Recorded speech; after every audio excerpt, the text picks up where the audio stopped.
If you open like any major financial news outlet today, you are just going to get hit with a statistic that feels, honestly, it feels like a punch to the gut. Yeah, it really does. 52%. I mean, according to the 2024 Talent Disrupted Report, 52% of recent college graduates are working in jobs uh, that just don't require a 4-year degree. Right. And when you pair that massive headline with the reality of this 2025 labor market where, recent grad unemployment just hit 5.8%, which is the highest since 2013 if you exclude the pandemic, it just looks like a total systemic collapse. It sounds terrifying. Absolutely. It does. And then you add in the fact that AI is actively automating all these entry-level white-collar tasks that grads historically used just to get their foot in the door. The whole narrative becomes incredibly bleak. So welcome to today's deep dive. Glad to be here. Whether you are a recent grad trying to navigate this chaotic landscape, or maybe an executive managing a workforce, or I don't know, just someone trying to understand the actual mechanics of our economy right now, we're talking directly to you. Yeah. Our mission today isn't to just pile on the doom and gloom. It's to decode these massive numbers. We're piecing this together using a fascinating new paper by Dr. Jonathan H. Westover, alongside some 2026 data from Stroll and colleagues, plus some really deep research into economic scarring by Attewell, Witteveen, and Erlana Bover. Yeah, there is a lot of incredible data to get through. The goal here is to figure out, is higher education actually broken? Or are we just using a fundamentally flawed system to measure it? Well, Okay, let's unpack this. Well, first off, the anxiety surrounding that 52% headline is completely valid. I mean, it's scary. But the number itself is missing a massive structural context. Right. Dr. Westover's research kind of pulls back the curtain on how that statistic is even generated in the first place. And when we adjust the methodology, when we look at the actual mechanics of the labor market instead of just a theoretical baseline, the true underemployment rate actually drops by half. Drops by half. Wow. To understand how a huge national statistic can be that far off, I mean, we really have to look at the engine generating the numbers, right? The Bureau of Labor Statistics, or the BLS. Yeah, the BLS. They are the ones classifying what a job supposedly requires. So how does that work? So the standard approach that drives these terrifying headlines is the BLS job analysis method. Basically, they categorize occupations based on the minimum typical education needed for entry. Okay. A panel of economists looks at a specific job code. They evaluate the absolute baseline requirements just to physically walk through the door and start the role, and then they assign it an educational tag.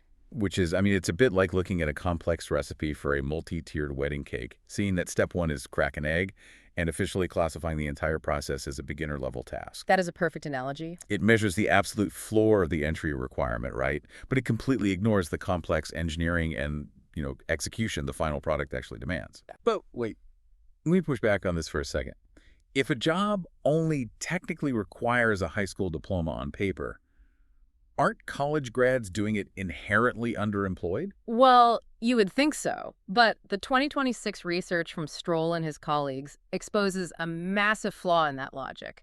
They analyzed the actual workforce composition, and they found that 27% of the occupations the BLS strictly classifies as requiring only a high school credential. They actually employ more workers with bachelor's degrees than workers with high school diplomas. Wait, really? More college grads than high school grads? Yes. The formal government job description simply hasn't updated to match the complexity of what the daily work actually requires in a modern economy. So over a quarter of these quote-unquote high school jobs are predominantly filled by college graduates. Right. I mean, the job title might be something legacy like administrative assistant or inventory clerk, but the actual software stack and the analytical load of that role has just evolved dramatically over the last 10 years. Which forces a huge shift in how economists have to evaluate the market. What's fascinating here is that Westover introduces two alternative methodologies to correct this BLS blind spot. Okay, what are they? First, there's the realized matches approach, which categorizes jobs based on what employers are actually hiring, not what some 30-year-old job description says. Nonsense. And second, the earnings-based approach, which looks at the actual financial compensation attached to the role. Moving from a theoretical baseline to actual employer behavior completely changes the landscape here. Well, yeah, because since employers are actually choosing to fill these baseline jobs with college graduates, we have to look at the money. I mean, are these grads just settling for lower wages because the economy is tough, or is the market actually rewarding their degrees? Oh, the market is aggressively rewarding the degree. Here is a huge data point. Workers with bachelor's degrees who are operating in these high school level occupations earn 38% more at the median than high school graduates working in those exact same occupations. Whoa, wait. Here's where it gets really interesting. Employers are not running charities, right? Definitely not. If a corporation is willingly paying a 38% premium for a college grad to sit in a seat that, theoretically only needs a high school diploma, they must be extracting a massive return on that investment. Absolutely. They aren't paying for the operational baseline. They're paying for the cognitive flexibility, the advanced problem solving, and the capacity to handle unstructured data that the degree built. Because they can do more with the role. Right. You see that reflected in the day-to-day responsibilities. The job title might simply say assistant store manager. But the college grad in that role is likely executing complex local market forecasting, optimizing supply chain logistics, managing crisis communications. Stuff that isn't on the official job description at all. Exactly. The employer recognizes that expanded cognitive capacity and compensates them for it, even without changing the formal title. So the government spreadsheet calls them underemployed, but the payroll data proves they're actually highly valued assets. And this whole dynamic has to evolve when we look at the long game, right? The timeline of a modern career. It does. See, early career underemployment, those first 2 to 3 years post-graduation, it often acts as a temporary job matching phase. The labor market has incredible friction. Oh, for sure. Finding the exact right alignment between a graduate's specialized skills and an employer's immediate needs takes time. And the data shows the wage premium for a bachelor's degree isn't static. It compounds. How much does it compound? It starts at a 27% premium over high school graduates at age 25 and expands to a massive 60% premium by age 55. 60%. So a graduate gets a little more strategic responsibility in year 1, which leads to managing a project in year 3, and that just cascades over 30 years. Right. Furthermore, workers today change jobs an average of 12.7 times in their careers. So when you account for all of this, the 38% earnings premium, the high velocity of early career moves, the compounding growth, the real rate of underemployment for 22 to 23-year-olds falls from that terrifying 52% headline down to just 25%. Okay, a drop to 25% completely changes the narrative. But, and I think this is important, we can't just gloss over the reality of that remaining quarter. No, we absolutely can't. I mean, 25% still represents roughly 1 million individuals annually who are genuinely stuck in roles that don't utilize their skills and don't offer that wage premium. Yeah, and for those 1 million individuals, it's painful. It represents a profound failure of human capital allocation. What's the actual toll on those workers? Well, the 2023 research by Atwell and Witteveen quantifies it. They found that these truly underemployed workers face a 30% earnings penalty compared to their appropriately matched peers.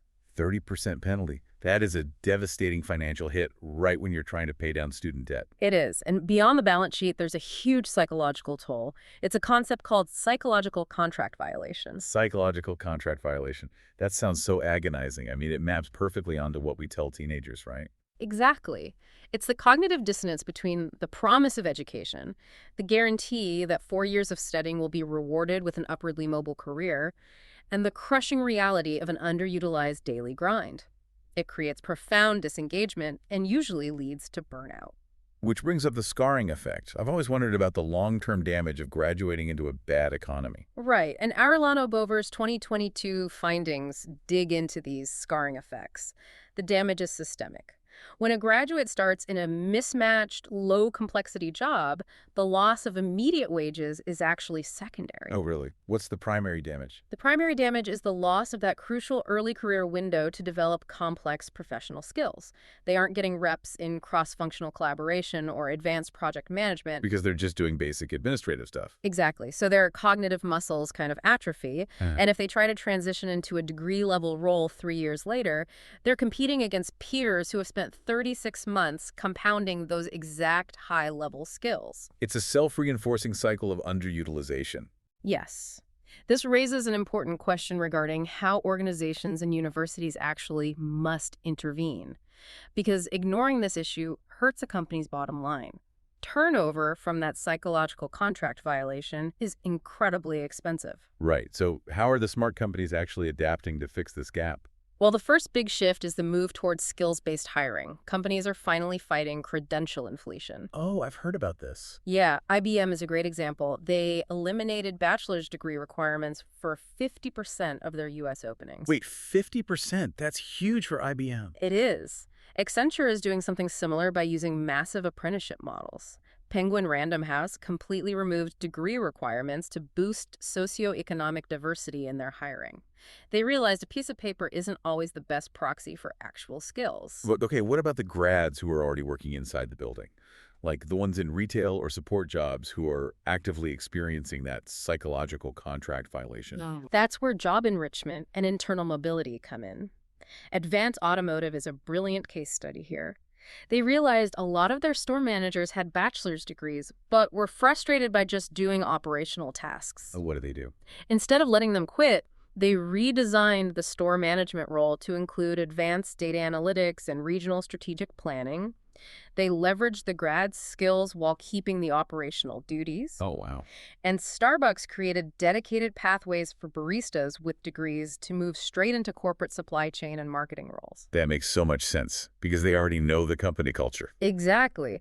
AT&T and Kaiser Permanente have built robust internal reskilling and career laddering programs, moving support staff directly into technical and nursing roles. You know, it reminds me of companies like Enterprise Rent-A-Car and Teach for America. They thrive because they are just so transparent. Yes, transparency is key. They tell recruits exactly what the grind looks like on day one, like you will be washing cars or you will be managing difficult classrooms, but they explicitly map out the long-term career trajectory right from the start. Right, which completely preempts that psychological contract violation. The employee knows the friction is just a stepping stone. So what does this all mean for the universities? I mean, it's not just on employers. If universities are charging massive tuition, what is their responsibility to stop dumping grads into a misaligned labor market in the first place? It's a massive burden, but leading institutions are adapting. Take Northeastern University, for example. Oh, their co-op model, right? Exactly. They bake paid professional work directly into the academic curriculum. Students alternate between semesters of theory and 6-month blocks of full-time corporate employment. So they graduate with actual experience. Yes, and Georgia State University is using predictive analytics. They track risk markers to catch students who are struggling or just misaligned in their majors, and they offer proactive advising to pivot them into better-suited paths before they graduate. That is incredible. Yeah. What about Minerva University? I saw them mentioned in the research. Minerva is fascinating. They structure their entire model around non-cognitive skills, things like persistence, adaptability, and cross-cultural collaboration. And the data shows these specific skills are essential for avoiding underemployment. Because you can teach someone a software program, but teaching them resilience is a lot harder. Exactly. But I have to ask, because we always hear this, should we just stop letting people major in history or English if they want a job? Yeah. Like, what about the liberal arts? The data strongly pushes back against abandoning the humanities. The key is something called strategic credentialing. Strategic credentialing. What does that mean for an English major? It means pairing complementary skills. Hmm. A history major who pairs their degree with, say, a hard certificate in data analytics or digital communication, they become a highly distinctive, valuable candidate. Oh, I see. It's not about abandoning your passion. It's about building a practical technical engine to drive that passion into the market. You need the technical baseline, but you also need the humanities training to actually interpret the data and tell the story. That makes a ton of sense. Well, as we wrap up this deep dive, let's kind of summarize where we landed. That terrifying 52% headline. It's basically a ghost story driven by rigid, outdated BLS classifications. It really is. When you look at the actual data, the true rate is closer to 25%. And yes, while that 25% represents real human struggle and economic friction, which we absolutely need to fix, the data unequivocally shows that the bachelor's degree remains an incredibly powerful economic engine. Absolutely. It pays massive premiums, and those premiums compound over a lifetime. My final thought on all this would just be a reminder that knowledge is most valuable when it's understood in context. Critical thinking is absolutely essential when you're evaluating these terrifying economic headlines. Well said. You can't just take the headline at face value. No, you really can't. So, to you listening, I want to leave you with one final kind of provocative thought to mull over. We've seen that the true financial and professional value of your education might not fully reveal itself until you're like 55 years old. Right. How does that change the way you view the quote-unquote dead-end tasks on your desk today? Are you viewing your current role as a final destination or as the raw material for your next strategic pivot? Something to think about. Thanks for joining us on this deep dive.